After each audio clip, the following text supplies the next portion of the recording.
Auspicia este bloque Howard Johnson, Train y Dapser. Muy bien, amigos, segundo bloque de Póker por Radio este día martes, y ya lo anunciamos en el bloque anterior. Le vamos a dar un fuerte aplauso a nuestros dos invitados del día de la fecha, el señor Iván Schwinn y el señor Samuel Albores. ¿Cómo les va? Bienvenidos. Muchas gracias. Nuevamente, Gracias. ¿no? A Póker por Radio, es como un déjà vu. Bueno, en algún momento sí Iván ha venido a compartir un programa con nosotros, la primera vez de Samuel, así que bueno, le damos la bienvenida. Bueno, vamos a estar hablando un poquito porque ambos en algún momento se han dedicado a lo que es todo lo que es la cobertura de los torneos más importantes del mundo del póker, y también en estos momentos están en otro tipo de proyecto que tiene que ver con la escritura sobre póker, en este caso porque son periodistas especializados en la materia que por lo menos nosotros tratamos. ¿Arrancó primero el póker o arrancó primero la escritura en la vida de cada uno?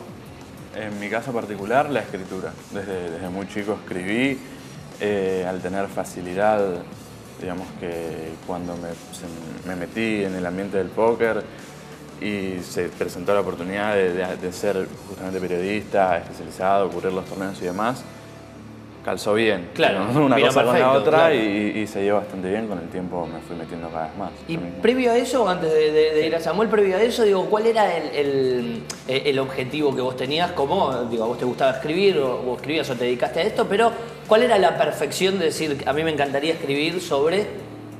No había un objetivo. En realidad yo escribía porque me gustaba. Participé en un par de competencias así de literatura, en las cuales avancé un poco, pero nunca visto como competitivo, sino simplemente escribir, y se dio la casualidad de que gustó. En general tenía buen feedback. Después, con el póker es diferente. Cuando me puse a jugar al póker, el objetivo era ganar plata. Claro. Y cuando vi que aparte la podía pasar bien mientras me preparaba para poder ganar plata, me metí con el periodismo. Un combo... Claro, estuvo bastante bueno estar rodeado de buenos jugadores todo el tiempo, escucharlos hablar un poco ahí con la oreja parada. Bien. Está bastante bueno. ¿Samu? Sí. Yo también la escritura vino primero, en los últimos, calculo, 3 años del secundario, que empecé a leer y a escribir ciertos textos. Y después cuando llegó el póker, cuando conocí el póker aproximadamente en el primer año de universidad, más o menos, ahí decidí que, bueno, me di cuenta que podía como intentar conjuntar la escritura y el póker, ¿no? Escribiendo sobre póker. Y después, cuando llegué acá, fue que se empezó a dar todo el tema de las páginas web de póker y del periodismo especializado. ¿Por qué viniste para Argentina? Samu es de México. Claro, de México. Yo vine de Argentina porque en 2007 vine de vacaciones originalmente. A mí me gustó mucho el país, la pasé muy bien. Fueron un mes más o menos de vacaciones acá. Y cuando me fui estaba convencido que tenía que volver acá a vivir. Y cuando tuve la oportunidad, digamos, cuando tuve la más mínima oportunidad de hacerlo, armé mi valija con mi novia y venimos los dos como en un rapto de decisión. ¿Y por qué al extranjero le gusta tanto Argentina? ¿Qué fue lo que a vos te impactó de este país, ¿no? Que por ahí nosotros que vivimos a veces lo odiamos tanto en ciertas situaciones, pero digo, ¿qué te atrajo a vos en particular? A mí lo que me atrajo es específicamente de Buenos Aires, que fue donde estuve la mayor parte del tiempo en las vacaciones, fue la vida nocturna cultural, cosa que donde yo estaba, claro. El boliche no. La sensación de sentir que en cualquier momento, o sea, en cualquier día, a cualquier hora de la noche había algo para hacer, o sea, había teatro, o había cine, o había conciertos así. Y especialmente el tema, por ejemplo, de librerías abiertas en la noche y en la madrugada, cosa que en Jalapa, que es una ciudad de provincia donde yo vivía, no existía. No hay tanta vida nocturna, culturalmente hablando. Mira, ¿y cómo llega el póker? Porque me imagino que primero llega la cuestión de jugar, y después obviamente llega lo que es el tono laboral, que eso lo vamos a ver más adelante. Pero ¿cómo llega el póker en la vida de ustedes dos? A mí me llegó de parte de un amigo que yo tenía por otro juego. Cuando era chico jugaba mucho Counter-Strike. Que hay varios jugadores de Counter-Strike en ese momento, así como hay de Magic, que se metieron al póker. Algunos jugadores vieron que en el póker se podía hacer algo de plata como nosotros jugábamos en internet, estábamos medio metidos en esa cuestión. Claro. Y un conocido, como te digo, jugador de Counter, me dijo, mira, yo me estoy pagando la facultad jugando en Full Tilt Poker en No Limit 25. Yo digo, ¿en serio? Sí. Si querés jugar, es bastante interesante, está bastante bueno. No pretendas ganar plata, porque no vas a ganar plata durante un tiempo. Ya te conocía. Claro, ya te veía, ¿no? Pero existe la posibilidad, claro, existe la posibilidad de que te vaya bien. Me presentó un foro muy conocido que te regalaba un bankroll inicial, del cual me bloquearon enseguida porque como era vago ya en ese entonces, él me quiso hacer la prueba y yo le dije, bueno, dale. Me la banearon instantáneo, entonces nunca pude tener una cuenta en ese foro. Mirá. Pero después con el tiempo me fui metiendo, fui leyendo mucho. Me acuerdo que leí Harrington, el primer libro de Harrington, y me fui a jugar un torneo de 30 pesos con recompra y salí segundo, gané 1.500. Y en ese entonces era bastante plata para mí, creo que cobraba la mitad de eso. ¿Y esto cuándo fue, digamos, que tu amigo 2008. Te presenta? 2008 más o menos. Sí, 2007. Yo estaba terminando el secundario, terminé en el 2007 y el año siguiente empecé a jugar. Era 2008 ya, con 18 años. ¿Tom? Yo enganché en el 2002 a World Series of Poker cuando ganó Barconi en ESPN.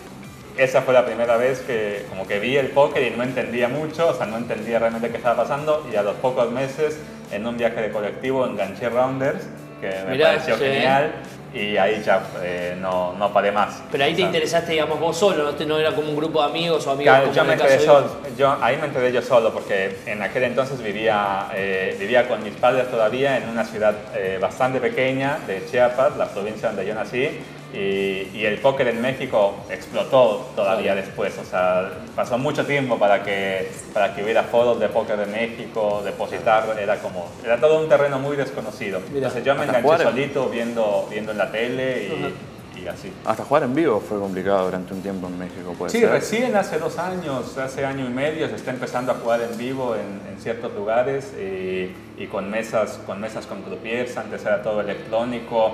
Y antes de eso no había nada, era muy complicado jugar. Rounders fue clave, fue clave creo que en la mayoría de los que recién empezaban a jugar, es el 90 y pico, pero 2000 y algo, cuando el boom, Rounders fue, el que ve Rounders tiene ganas de jugar al póker, me pasó a mí, le pasó a mi hermano, y hay un par de películas interesantes, y también se abre por ese lado el tema. ¿Se podrá superar? Digo, ahora que está que ya se ha estrenado la segunda parte, ¿no? No pudieron. No, porque no hay bastante complicado, porque aparte Rounders muestra también todo lo que es el under, lo muestra bien de esa época y de ese contexto, digamos, geográfico también, que es donde nacieron todos los clubes.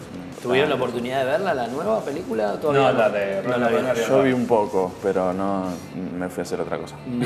Bueno, ahí creo que es la mejor descripción que se puede dar. ¿Y cómo llega ahora las dos cosas, ¿no? La escritura por un lado, después llega el póker, ¿a dónde llegan a empezar a escribir y a poder empezar a vivir como periodistas especializados de este deporte, ¿no? Es difícil porque, a ver, a mí con los años me pasó que no te nacen las ideas como en un principio.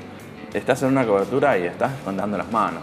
Yo me acuerdo cuando recién empezaba a trabajar, estaba en una cobertura y contaba las manos, contaba ciertas cosas que pasaban o en mi cabeza nacían recursos un poquito más imaginativos de los que me pueden llegar a nacer ahora en ese contexto.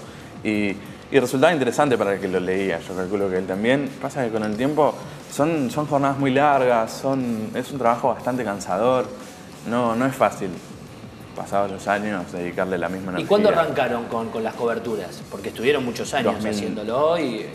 Yo arranqué en 2010, octubre, noviembre de 2010. Fue un amadero que ganó Walter Casas. Arranqué con Poker 10 Argentina, que me llamó Frey, lo conocí en un club justamente. Jugábamos una noche, creo que él salió cuarto, yo salí tercero en un torneo, pegamos buena onda y a la semana me llamó. Y ahí estuviste. ¿Y en tu caso? Yo empecé a trabajar cuando llegué a la Argentina, que obviamente llegué sin trabajo, ¿no? Como es de esperarse. Y en un momento que dije, bueno, necesito ponerme a trabajar, lo único que pensé fue, yo sé escribir y llevo 8 años leyendo cosas de póker todos los días.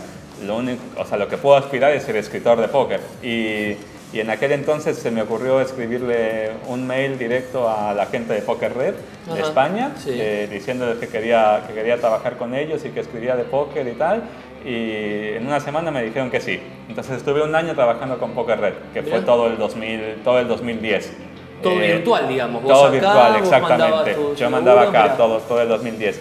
Y después, en marzo de 2011 o en febrero de 2011, contacté con la gente de Código Póker y empecé a trabajar con ellos. Y ahí fue donde empezaron las coberturas. Mirá. Estuve todo el 2011 trabajando con ellos, haciendo coberturas y durante el 2012 también. Bien.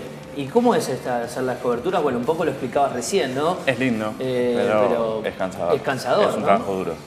A veces yo a veces, no sé, hablo con los diferentes medios, que no, nos vamos a cubrir el APA Uruguay o nos vamos a cubrir el PSA o lo que sea, pero decís, bueno, qué suerte, pero no es la vida color de rosa, ¿no? Es una cuestión también de perspectiva. Yo calculo que es un trabajo recomendable para aquel que recién está empezando en toda esta movida, que le gusta mucho el póker, que tiene facilidad para escribir.